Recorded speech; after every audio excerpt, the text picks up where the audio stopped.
जय सिया राम। जय जय सिया राम। श्री गणेशाय नमः। श्री जानकी वल्लभो विजयते।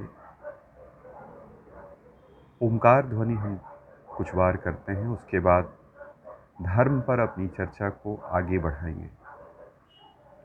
प्रथम अंक में हमने धर्म के मर्म को समझने के लिए जिन बिंदुओं पर चर्चा की, वहां से आगे बढ़ते हुए ध अक्षर जिस वर्ग में आता है वर्णमाला के, उस पर विचार करेंगे। और मुझे लगता है कि हिंदी वर्णमाला में जितने वर्ण हैं, जितने अक्षर हैं, उन सबों पर जो व्यक्ति ठीक से काम कर ले, थोड़ा सा अभ्यास कर ले, वह अपने तन और मन दोनों को स्वस्थ रख सकता है, प्रसन्न रख सकता है, और जीवन की जैसी भी दशा हो उसमें अपने आप को समर्थ रख सकता है। आइए, कैसे हम यह लक्ष्य प्राप्त कर सकते हैं, उसके लिए सबसे पहले ओंकार साधना करें। कुछ पल हम ओंकार नाद में अपने आप को डुबा दें, उसके बाद हम आगे बढ़ेंगे। मैं जिस क्रम में ओंकार बोलूँगा, आप उसी क्रम में ओंकार बोलें, आवश्यक नहीं है। हमारे सांस लेने का अभ्यास जिस अनुकूल होगा, उस रूप में किसी के ओंकार की गति छोटी हो सकती है, बड़ी हो सकती है, इसलिए उसकी चिंता मत कीजिएगा। ओंकार ध्वनि जितनी बार आप सांस अपने अंदर खींचें, सांस को रोकना नहीं है, और ओम की ध्वनि के साथ ओंकार को बाहर निकालना है, जितनी बार इच्छा हो। धर्म के सार को समझने के लिए, धर्म के मर्म को पकड़ने के लिए, और धर्म के माध्यम से अपने तन को स्वस्थ, अपने जीवन को समृद्धपूर्ण और अपने आप को समर्थ बनाने के लिए ओंकार से बढ़कर दूसरा कोई मार्ग मुझे नहीं दिखता। और जो मुझे नहीं दिखता उस पर मैं आपको चलाऊं, ऐसी भूल तो मैं करूंगा ही नहीं। ओंकार हम कुछ पल करेंगे, ओंकार गायन करेंगे। नियम बस ये कि अपने अंदर सांस लीजिए, आंखें बंद रखिएगा, आंखें बंद कर सांस लीजिए। जितनी लंबी सांस ले सकते हैं वह लीजिए, और उसके बाद सांस को छोड़ दीजिए। 3 से 5 बार कीजिए, पर्याप्त है। मैं भी गिनती रखूंगा, आप भी गिनती कीजिए। मान लीजिए मेरी सांस लंबी हो या मेरी सांस छोटी रह जाए, तो आप थोड़ा सा और अधिक सांस का अभ्यास कर लीजिएगा।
जय सिया राम, जय जय सिया राम। माता जानकी उद्भव स्थित संहार कारणिम क्लेश हारणिम। राम जी रस अवस्था आवागमन के प्रतीक, रजस अवस्था आवागमन के प्रतीक मनुष्य रूपी जो रत्न हुए उनको समझ लीजिए। ये रजस अवस्था का आगमन आपके जीवन में हो, एक्टिव मोड में आप आ जाएं, राम जी की तरह मर्यादा पूर्ण आपका जीवन हो, माँ जानकी की तरह मर्यादा पूर्ण आपका संपूर्ण व्यवहार हो, और जगत को एक बार पुनः जानकी जी की कृपा से, जानकी जी की जन्मभूमि सीतामढ़ी को ध्यान में रखकर वहीं प्रकट हुई थी, उसी को साक्षी रखकर, उसी की स्मृति को ध्यान में धरकर धर्म पर हम अपनी चर्चा को आगे बढ़ाएंगे। धर्म मरणशील देह जहां रस निर्माण करने में समर्थ हो, धर कर रखे उसको जो रस निर्माण में सहायक हो, वहां धर्म है। धर्म की जो विभिन्न व्याख्याएं हैं उनको किनारे कर दीजिए, उन सबों को जो आपके पास है उसको साथ रखिए, उससे थोड़ा अलग हट के देखिए। सूरज का धर्म है, सितारों का धर्म है, ये कैमरा जिसके माध्यम से मैं रिकॉर्ड कर रहा हूँ उसका धर्म है, ये जो माइक्रोफोन यानी मोबाइल कैमरे से मैं रिकॉर्ड कर रहा हूँ, उस मोबाइल कैमरे में रिकॉर्ड के लिए आवाज़ की गुणवत्ता अच्छी हो, इसके लिए मैं जो स्पीकर होता है, स्पीकर यानी जिसे हम अपने कानों में उसकी लीड लगा लेते हैं, और उसके अलावा उसका जो माइक्रोफोन होता है उसका मैं यूज़ कर रहा हूँ, इन सबों का धर्म है। धर्म के बिना एक पल भी कोई भी वस्तु, कोई भी जीव, कोई भी सामग्री रह ही नहीं सकते। तो जिस धर्म निरपेक्षता की हम बात करते, धर्म विहीन की बात करते, वह विशेष अर्थों में भले ही ठीक लगे, सत्यतः सारतः धर्म विहीन कभी कोई नहीं होता। सनातन धर्म और संस्कृति में ध अक्षर कहाँ है, किस वर्ग में है, हम उसी वर्ग के जो 5 वर्ण हैं, 5 अक्षर हैं, उन पर आपका ध्यान आकृष्ट करना चाह रहे आज के संबोधन में। ध तवर्ग में है, त, थ, द, ध, न। ये तवर्ग कहाँ से आप उच्चारण करते हैं, कहाँ से आप बोलते हैं, ज़रा ठीक से ध्यान दीजिए। और तवर्ग के किसी भी अक्षर का उच्चारण यदि आप बिना दांतों के सहयोग के कर सकें तो करके दिखा दीजिए, चैलेंज। कोई भी व्यक्ति बिना दांतों का उपयोग किए हुए तवर्ग के 5 अक्षरों का उच्चारण नहीं कर सकता। न दांत ऊपर के नीचे के, ऊपर का दांत अलग, नीचे का दांत अलग, और ये दांत कहाँ है, द, ये पूरा द देह हमारा हमारा और आपका, हम सबका एक ही तत्व का बना हुआ है, वही है ब्रह्म, वही है ब्रह्म, उसी ब्रह्म के हम सब भाग। इसीलिए देह का जो एक है, वहाँ मैंने आपको सबसे पहले आपको ले जाने की बुद्धि प्रस्फुटित हुई हमारी मैया जानकी की कृपा से। उससे पहले आ जाइए, देह से, देह रूपी सूरज हो, देह रूपी पृथ्वी हो, देह रूपी कैमरा हो, मोबाइल फ़ोन हो, या देह रूपी मोबाइल फ़ोन के माध्यम से आवाज़ आप तक रिकॉर्डिंग के लिए उपयोग में काम आने वाला वो स्पीकर, वो माइक्रोफोन, ये कोई भी हो, इन सबों का देह उसी द, दो इधर दो इधर। द से पहले क्या है, थ, थल, थल स्थल, थल जमीन, थल पानी नहीं है, थल मतलब हम मान के चलते हैं जमीन, ठोस। और त क्या है? तो बताइए क्या है? तो है तल, तल के बाद थल है। तल कोई भी हो सकता, जल का तल हो सकता, जल, हवा, वायु, आकाश।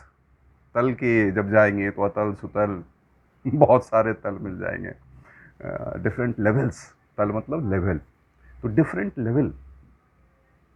त तल, तल को थोड़ा सा आगे बढ़ा दीजिए तो तलवार।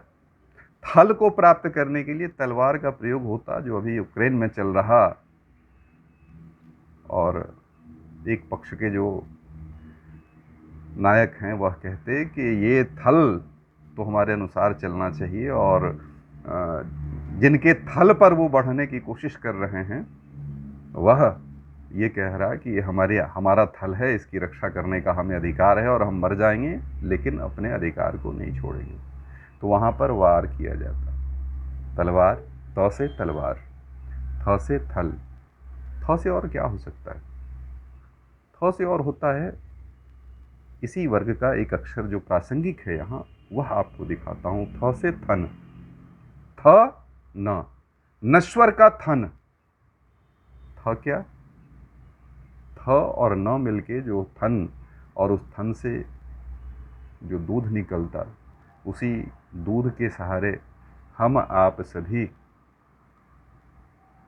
तनधारी, कम से कम मैमल्स ग्रुप के जो होते हैं, स्तनधारी जितने होते हैं, उनका जो थन होता, उसी के सहारे हमारे जीवन का निर्माण होता। और उसी थन का दुग्ध, वो का ही नहीं, प्रथम दुग्ध तो माँ का ही होता है। हाँ या नहीं पूछिए अपने आप से। तो थ से थन, द से दम, द से देह, द से दम, आपकी शक्ति। और यह देह किसके दम से? उसी एक के दम से। द से दमन, दम न। शम और दम दो की बात जब आप योग शास्त्र में थोड़ा सा जाएंगे तो बार बार आपको कहा जाएगा, धर्म के विज्ञान को समझने के लिए जाएंगे तो शम और दम दोनों की शिक्षा आपको दी जाएगी, दोनों के बारे में जानकारी दी जाएगी। अभी हमारा उद्देश्य शम और दम को समझना नहीं है।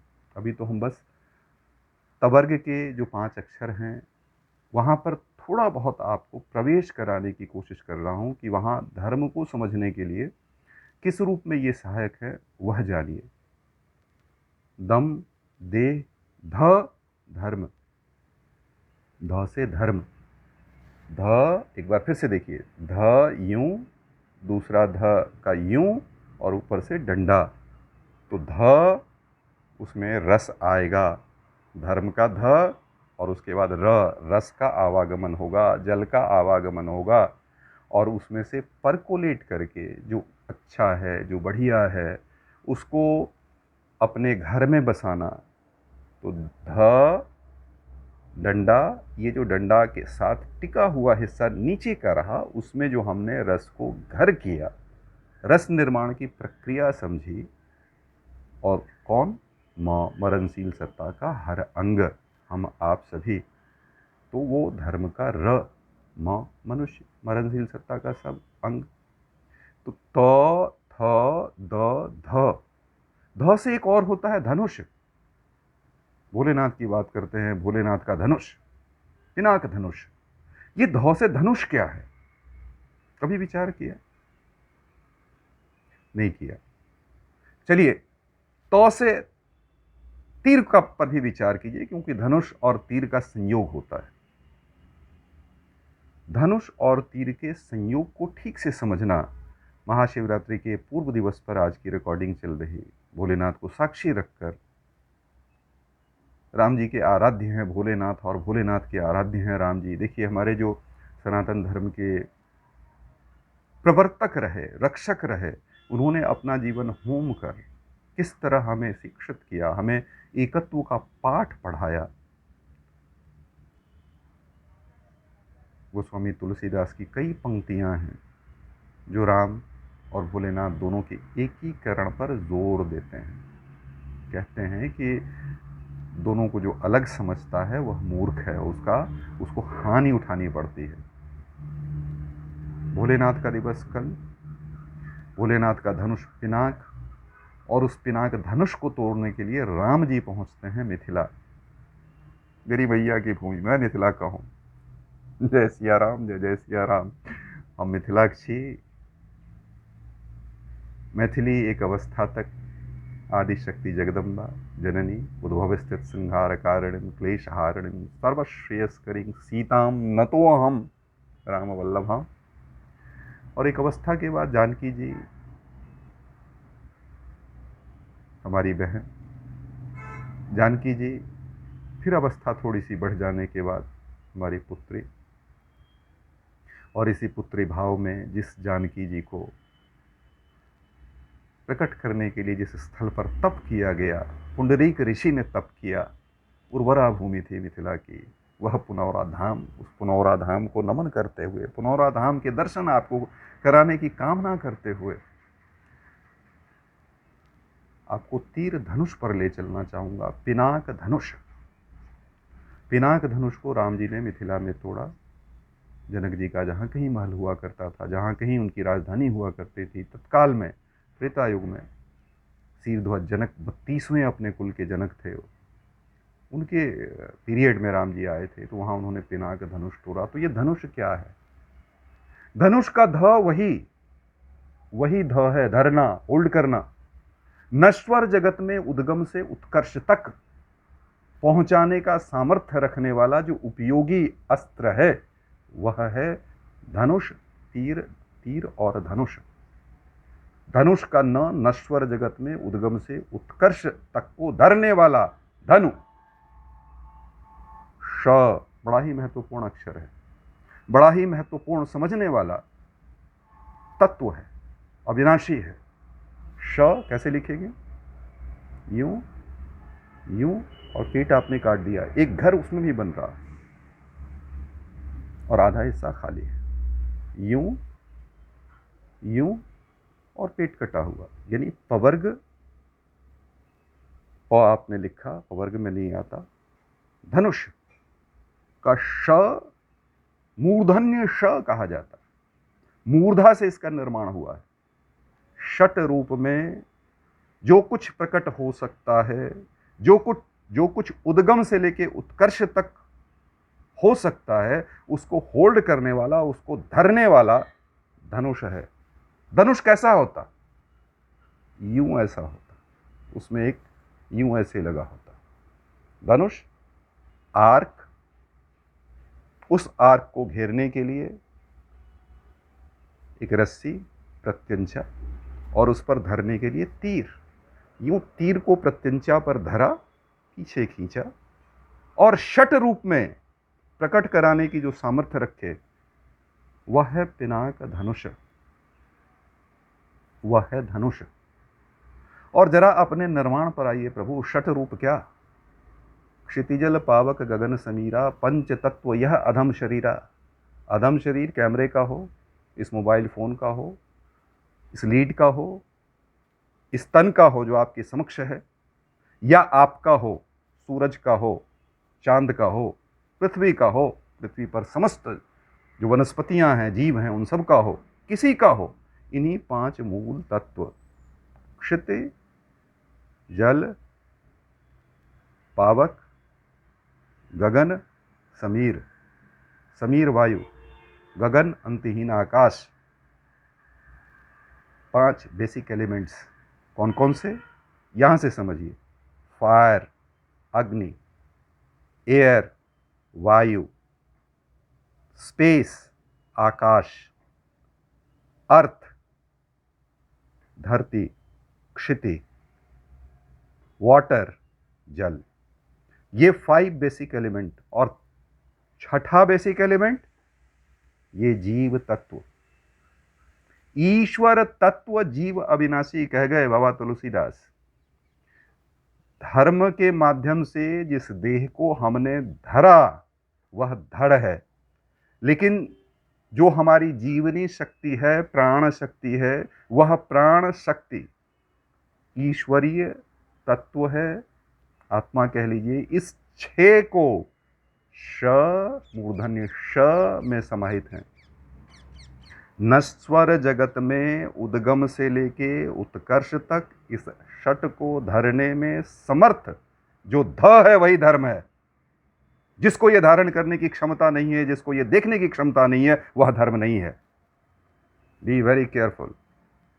यहां पर अहंकार आ जाता है, यहां पर कह लें कि ज्ञान का सामर्थ्य आ जाता है, जिसके माध्यम से हम अपनी बात आप तक पहुंचाते हैं। धर्म का ध नश्वर जगत में उद्गम से उत्कर्ष तक पहुंचाने की क्षमता रखने वाला, जो नश्वर जगत का अस्त्र है, षट रूप में जीवन को भी उत्पन्न कर सके, जीवन को ले भी सके और 5 बेसिक एलिमेंट्स का भी निर्माण कर सके, वह है धनुष।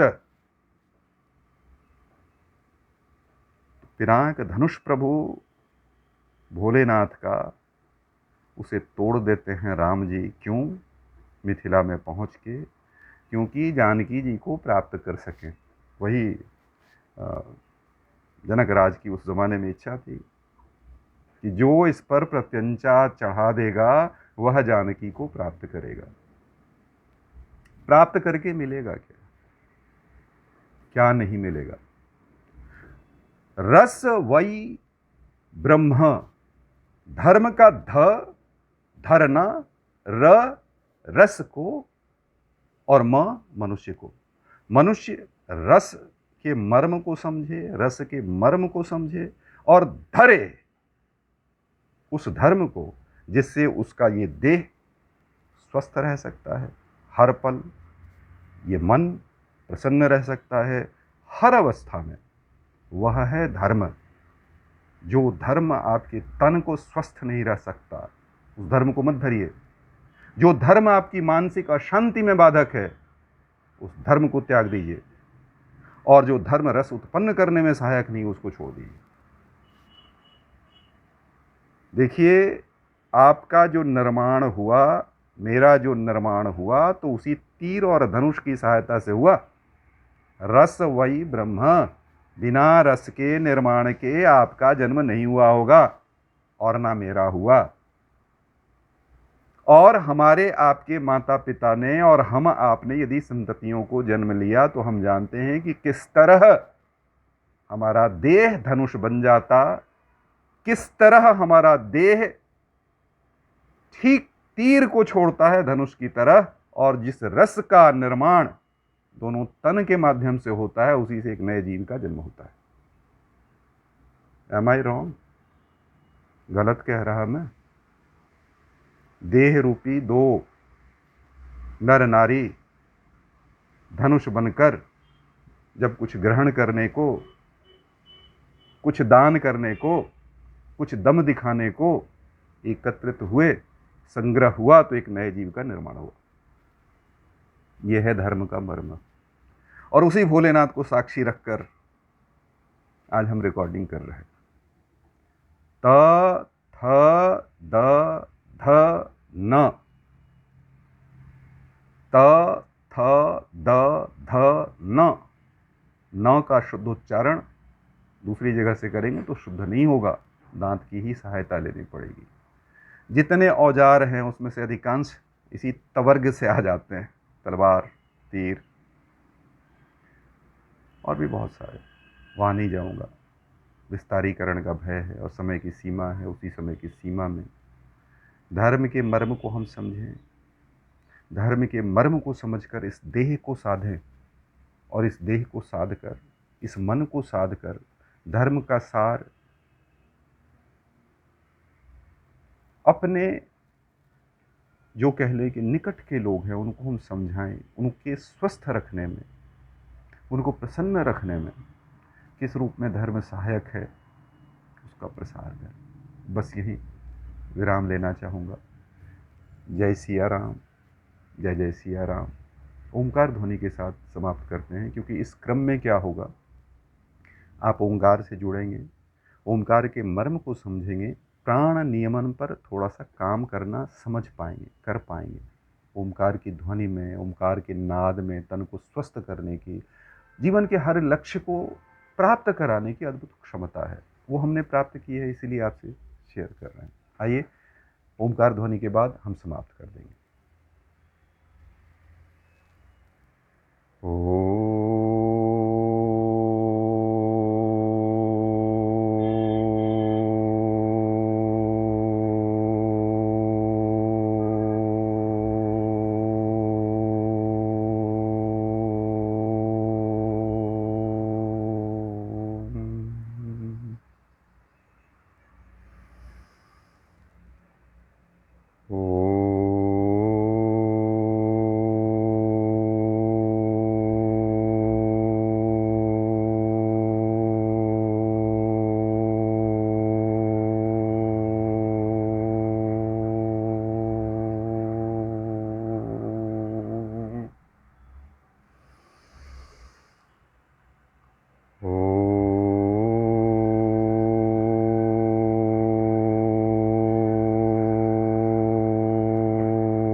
जय सिया राम, जय जय सिया राम। ईश्वर आपका कल्याण करें, आपके जो भी ईष्ट देव हों, आपका जो भी धर्म हो, कल्याण हो। जय जय सिया राम।